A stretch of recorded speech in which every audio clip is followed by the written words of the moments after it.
Orang waras mana yang bandingin HP mahal versus HP murah? Ya gua lah, ini adalah duel ngawur part kesekian. Dan pastinya dengan adanya tujuan video ini dibuat buat ngeliat seberapa jauh perbedaan selisih angka 4 juta. Kalau misalkan kalian baperan, skip video ini. Tapi kalau misalkan kalian pengen seru-seruan, check it out well. Gue sih harus apresiasi Samsung karena body feels kedua HP ini 99,999% percis. Ya rasa dari frame metal campur back cover kacanya itu sama mahalnya. Bahkan anehnya ketika gue pegang Samsung A55, ini kok berasa lebih premium, berasa lebih mahal. Mungkin karena finishing di framenya menggunakan metal brush, sedangkan di S24 FE dibuat doff swear. Jadi kalau misalkan kalian pakai Samsung A55, nggak usah minder, secara desainnya juga sama kan. Tapi memang ada dua kelebihan untuk kelas flagship. Pertama, untuk bodinya punya dimensi yang lebih tipis plus ada sedikit lengkungan di bagian belakang jadi nggak terlalu tajam. Dan kedua, punya IP rating yang lebih tinggi jadi bisa tahan di kedalaman air lebih dalam. Satu sisi di Samsung A55 expansionnya masih ada slot microSD. Jadi kalau misalkan habis storage, ya masih bisa di-expand. Bahkan bisa pakai 2 nomor karena udah support eSIM. Intinya body A55 ini no play-play sih, Pak. Mantep. Exynos 2400 versus Exynos 1480. Sebenarnya kalau dari segi angka aja udah kelihatan beda signifikan. Ya 2400 dikurang 1480 sama dengan 920.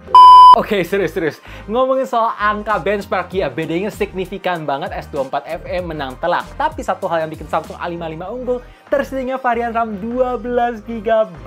Sedangkan S24 FE cuma 1 dan itu pun 8GB. Ini agak aneh ya. Tapi lanjut ngomongin soal performa MLBB. Main di grafik Ultra Plus Ultra, ya tentunya seri flagship lebih stabil. Walaupun ya dalam segi suhu mirip-mirip, cuma ada selisih 1 derajat. Ngomongin game yang lebih berat kayak Genshin Impact di GBR settingan highest plus 60 fps, lagi-lagi flagship lebih baik karena punya angka fps rata-ratanya lebih tinggi. Walaupun ada satu hal yang harus gue apresiasi, karena Samsung A55 ketika udah panas, frame drop signifikan itu jarang banget ketimbang di Samsung S24 FE. Kalau misalkan kalian tanya, Bang, untuk penggunaan setiap hari gimana? Ya so far lancar-lancar aja dengan suhu yang mirip-mirip. Dan ngomongin soal tangkapan signal, ketika gue ngetes dengan speed test 3 kali berturut-turut menggunakan provider dan di kota Jakarta, hasilnya Samsung A55 lebih baik. Menarik ya? Oh ya, mungkin ada dari kalian yang nanya, buat apa sih performa kencang-kencang di sebuah HP? Well, khususnya untuk di HP Samsung, ya bisa ngerasain fitur Samsung DeX. Basically, kalian bisa ngerasain pengalaman desktop dari HP ini doang dengan modal monitor, mouse, keyboard. Wah, multitaskingnya makin asik dan bisa kerja juga di sana. Itu yang ngebedain, sedangkan di Samsung A55 masih belum bisa. Kamera belakang di kedua HP ini sama-sama menggunakan triple setup kamera, tapi seri flagship lebih unggul karena ada lensa telefoto yang berguna buat foto kejauhan, bahkan bisa foto bulan. Ketimbang macro lens di A55, nyari masa lalu aja nggak bisa. Anyway, ngomongin soal hasil foto di kondisi daylight, menurut gue dalam segi warna A55 itu kelihatan lebih menarik. Satu sisi S24 FE lebih kayak kondisi asli karena tangkapan shadow dan highlight sekeliling bisa lebih bagus. Tapi kalau kondisi ekstrim kayak foto dari indoor campur pemandangan, kadang A55 bisa lebih baik. Soal dynamic range keduanya udah bagus, bahkan sampai foto close object, efek depth of field itu sama-sama bagus dan punya tingkat ketajaman yang on point. Buat low light, anehnya 2 kaliin sensor zoom di A55 jauh lebih bagus, optimal, nggak banyak grain, detail lebih tajam, dan highlightnya itu lebih ngangkat ketimbang S24 FE. Jadi sambil nunggu update, mending pakai telefotonya sekalian. Sisanya sih beda di tone warna aja. Terakhir, ngomongin soal night mode, kontras A55 lebih agresif dan flare pun lebih berasa ketimbang S24 FE yang lebih ngasih kesan natural seperti kondisi asli dengan detail yang tajam, noise, dan grain yang lebih minim.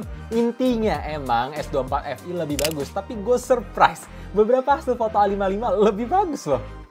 Dan ini contoh hasil video 4K 30fps di kondisi daylight. Dalam segi highlight, anehnya gue ngerasa di A55 itu kelihatan lebih bagus, lebih berwarna. Bahkan kalau misalkan gue ngadepin matahari, tuh kelihatan lebih cepat dapat highlightnya. Tapi dalam segi dynamic range ya tentu S24 masih lebih baik kelihatan ya. Dari sini tembok-tembok di sana tuh lebih kelihatan tangkap tengah baik ketimbang di A55. Tapi gila sih, not bad. Dan perpindahannya ya tentulah S24 masih lebih mulus, sedangkan A55 patah-patah. Ngomongin soal kamera depan kayak gini, menarik kok. A55 langitnya ketangkap lebih biru, walaupun muka gua jadi kayak agak pucet ya. Di S24 FE kelihatan lebih natural. Gimana guys menurut kalian? Nice. Oh iya, A55 lebih berasa wobbly. S24 FI lebih stabil. Nah, kalau dari segi ini gue kelihatan baru lah highlight di S24 FI kelihatan lebih bagus, lebih ngangkat dibanding A55. Untuk stabilisasi sih keduanya mirip-mirip, masih ada jitter. Tapi ada satu hal yang menarik gue temukan kalau kalian lihat tuh di S24 FI ada sedikit flare. A55 juga ada deh tuh, 1, 2. Lebih wobbly juga sih A55. Gila. Ngelihat desain layar kedua HP ini sekilas mirip, tapi kalau misalkan kalian perhatiin lebih dekat, ya Samsung A55 masih lebih tebal sih. Dan ketika gue pasang video yang sama bersebelahan, sekilas mirip-mirip aja sih. View angle-nya luas, warnanya bagus, mungkin ada sedikit bedanya di color scheme ketika gue set default, Samsung S24 FI kelihatan lebih ungu, sedangkan A55 lebih nguning. Lanjut ngomongin soal resolusi Full HD+, sama-sama tajam, refresh rate 120Hz bisa berjalan ke semua aplikasi dan adaptifnya pun sampai 60Hz, multi-touch-nya bagus, touch sampling ketika sentuh satset mulus gak ada delay, dan untuk ketahanan layarnya sudah menggunakan Corning Gorilla Glass Victus Plus. Tapi nggak dapet screen protector sih. Saran gue, kalau misalkan kalian nyari tempered glass, jangan yang terlalu tebal supaya nggak ngehambat performa fingerprintnya.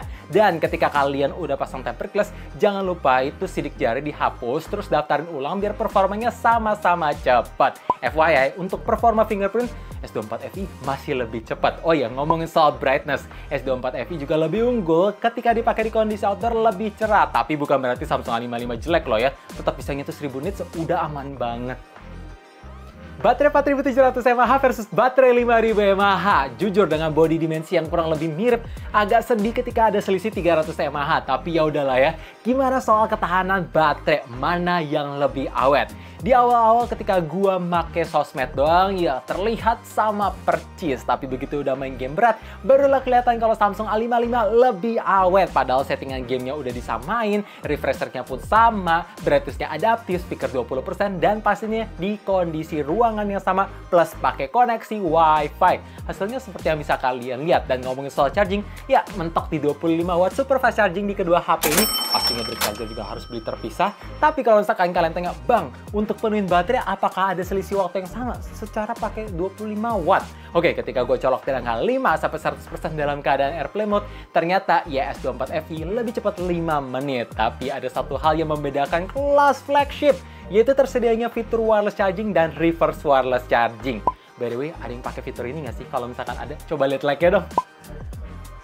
Software memang pakai Android 14 plus One UI, tapi yang ini banyak bedanya. Yang ngebedain kasta flagship sama mid-range itu ada di bagian AI. Gak cuma circle to search, tapi kalau misalkan kalian pengen tahu intisari dari sebuah podcast, bisa menggunakan transcript assist. Kalau pengen besar kecilin objek atau hapus objek, juga bisa menggunakan generative fill. Kalau misalkan kalian lagi keluar negeri, pengen live translate, bisa menggunakan interpreter, bahkan bisa on device selama udah download language pack-nya. Terakhir, kalau misalkan kalian pengen gambar-gambar hasil imajinasi ke live photos, bisa menggunakan drawing assist. Tentunya masih ada banyak lagi fitur-fitur AI. Dan kedua, jaminan software update-nya bisa lebih panjang 2 tahun. Tapi memang sih ada dua hal juga yang nyamain kedua HP ini. Pertama, dalam segi software update-nya pun 1 bulan sekali ada update jadi rutin. Dan kedua, aplikasi Good Lock bisa customize seluruh user interface jadi lebih ke personalize.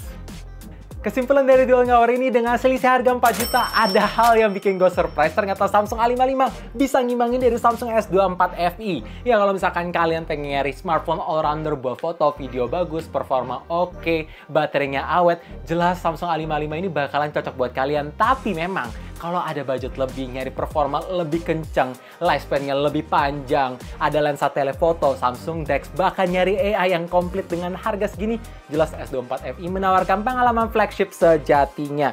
Gue berharap dengan adanya video ini kalian bisa terbantu dan minimal bisa ngeliat seberapa jauh bedanya. Karena itu yang paling penting. So, thank you for watching. Kalau kalian ngerasa video ini bermanfaat, jangan lupa like, share ke teman-teman, sekaligus subscribe dan nyalain lonceng notifikasinya juga karena itu akan bermanfaat buat channel ini. And as always, stay safe, stay healthy, stay updated with up to date. Thank you guys.